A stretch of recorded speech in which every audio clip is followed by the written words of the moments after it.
ಶಿವಮೊಗ್ಗದ ನಂದನ್ ಎಂಬ ಹುಡುಗನಿಗೆ ಮಾರಣಾಂತಿಕ ಹಲ್ಲೆ ನಡೆದಿದ್ದು ಈ ವಿಚಾರ ತಡವಾಗಿ ಬೆಳಕಿಗೆ ಬಂದಿದೆ.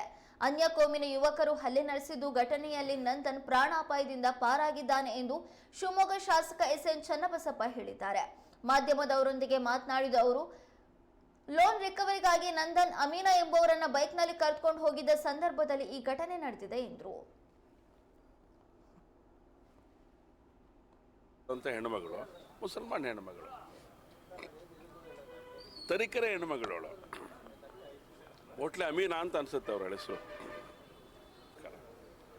ಅವಾಗ ಹೋಗಿ ಗಾಡಿ ನಿಲ್ಲಿಸಿ ಈ ಕಡೆ ಬರ್ಬೇಕಾರೆ ಯಾಕೆ ಕರ್ಕೊಂಡು ಗಮನದಲ್ಲಿ ಇಟ್ಕೊಂಡು ಆ ಸಮಾಜಕ್ಕೆ ಹಿಂದೂಗಳು ತಪ್ಪು ಮಾಡಿದ್ರೆ ಹಿಂದೂಗಳಿಗೆ ಹೇಳಬೇಕು, ಮುಸಲ್ಮಾನರು ತಪ್ಪು ಮಾಡಿದ್ರೆ ಮುಸಲ್ಮಾನಿಗೆ ಹೇಳಬೇಕಲ್ಲ, ಯಾಕೆ ಹೇಳೋದಿಲ್ಲ? ಇದ್ರ ಪರಿಣಾಮ ಇವತ್ತು ಈ ಥರದ ಘಟನೆಗಳನ್ನು ಫೇಸ್ ಮಾಡೋಂಥ ಸ್ಥಿತಿ ಬಂದಿದೆ. ಹಾಗಾದರೆ ಹಿಂದೂ ಸಮಾಜ ಯೋಚನೆ ಮಾಡಿಬಿಡ್ತು ಅಂತ ಇಟ್ಕೊಳ್ಳಿ, ಎಲ್ಲಿಗೆ ಹೋಗುತ್ತೆ ಮುಸಲ್ಮಾನ ಸಮಾಜ? ನಮ್ಮ ಸಂಸ್ಕಾರ ಅಲ್ಲ ಅದು. ಈ ಥರ ಒಬ್ಬ ಮುಸಲ್ಮಾನ್ ಹುಡುಗನ ಜೊತೆಗೆ ಹಿಂದೂ ಹುಡುಗಿ ಹೋದ್ಲು ಅಕಸ್ಮಾತ್ ಕಾರ್ಯದಲ್ಲಿದ್ದಂಥ ಸಂದರ್ಭದಲ್ಲಿ, ಕೆಲಸ ಮಾಡ್ತಿರೋಂಥ ಸಂದರ್ಭದಲ್ಲಿ ಅಂತ ಹೇಳಿದ್ರೆ ಅದು ತಪ್ಪು ಅಂತ ಭಾವಿಸ್ಲಿಕ್ಕೆ ಬರೋದಿಲ್ಲ. ಹಾಗೆಯೇ ಇದು ಕೂಡ ಈ ಘಟನೆ ಯಾರು ಮಾಡಿದ್ದಾರೆ, ತಪ್ಪಿತಸ್ಥರಿದ್ದಾರೆ, ಅವ್ರ ಬಗ್ಗೆ ಸರಿಯಾದಂಥ ಕಠಿಣ ಕ್ರಮ ತಗೊಳ್ಬೇಕು ಸರ್ಕಾರ, ರಕ್ಷಣಾ ಇಲಾಖೆನೂ ಕೂಡ ತಗೊಳ್ಬೇಕಾಗತ್ತೆ.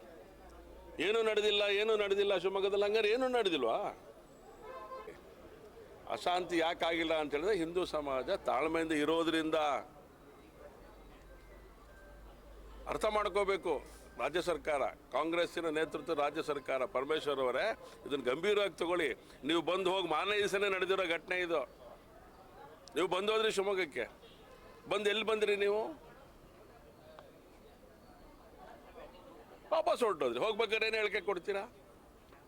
ಏನು ನಡೆದಿಲ್ಲ, ಶಾಂತಿ ಅಂತ ಶಿವಮೊಗ್ಗ ನಗರ ಶಾಂತಿ ಬಯಸಿರೋರು ಶಿವಮೊಗ್ಗ ಶಾಂತಿಯಿಂದ ಇಟ್ಕೊಂಡಿದ್ದೇವೆ.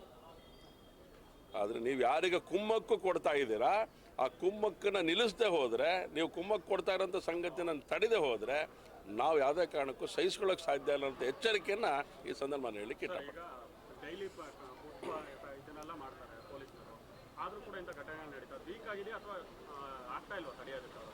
ಪೊಲೀಸರವರಿಗೆ ಕೆಲಸ ಮಾಡಲಿಕ್ಕೆ ರಾಜ್ಯ ಸರ್ಕಾರ ಬಿಡ್ತಾ ಇಲ್ಲ.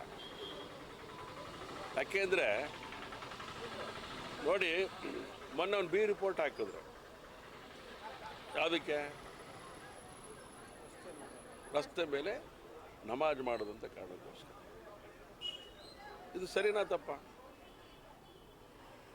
ಅಂದರೆ ಇಡೀ ವ್ಯವಸ್ಥೆ ಮುಸಲ್ಮಾನರ ಪರವಾಗಿರುವಂಥ ಯೋಚನೆ ವ್ಯವಸ್ಥೆ ಆಗಿದೆ. ಹಾಗಾಗಿ ಯಾವುದೇ ರಕ್ಷಣಾಧಿಕಾರಿಗಳಾಗಲಿ, ರಕ್ಷಣಾ ವ್ಯವಸ್ಥಿತವಾದಂಥ ಪೊಲೀಸ್ ಇಲಾಖೆ ಆಗಲಿ ಕ್ರಮ ತಗೊಳ್ಬೇಕಾದ್ರೆ ಯೋಚನೆ ಮಾಡುವಂಥ ಸ್ಥಿತಿ ನಿರ್ಮಾಣ ಆಗಿದೆ. ಮಂತ್ರಿಗಳೊಂದು ಹೇಳಿಕೆ ಕೊಟ್ಬಿಡ್ತಾರೆ, ಆ ಹೇಳಿಕೆಗೆ ತಕ್ಕಂತೆ ಇವರು ವರ್ತನೆಯನ್ನು ಮಾಡಬೇಕಂತೆ ರಕ್ಷಣಾ ವ್ಯವಸ್ಥೆ. ರಕ್ಷಣಾ ಇಲಾಖೆಯವರಿಗೆ ಫ್ರೀ ಬಿಡಿ, ನೀವು ಯಾಕೆ ತಹಬಂದಿಗೆ ತರೋದಿಲ್ಲ ನೋಡೋಣಂತೆ, ಫ್ರೀ ಬಿಡಿ. ನಾವು ಯಾವತ್ತೂ ಡೇ ಟು ಡೇ ಅಫೇರ್ಸ್ ಒಳಗಡೆ ನಾವು ಯಾವಾಗ ಹೋಗಿಲ್ಲ ಪೊಲೀಸ್ ಇಲಾಖೆಗೆ. ಸೊ ಹಾಗಾಗಿ ಸರ್ಕಾರ ತಾನು ಆಡಿಸಿದಂತೆ ಈ ಅಧಿಕಾರಿಗಳು ಆಟ ಆಡಿಸೋದನ್ನು ನಿಲ್ಲಿಸಬೇಕು. ಆವಾಗ ನೀವು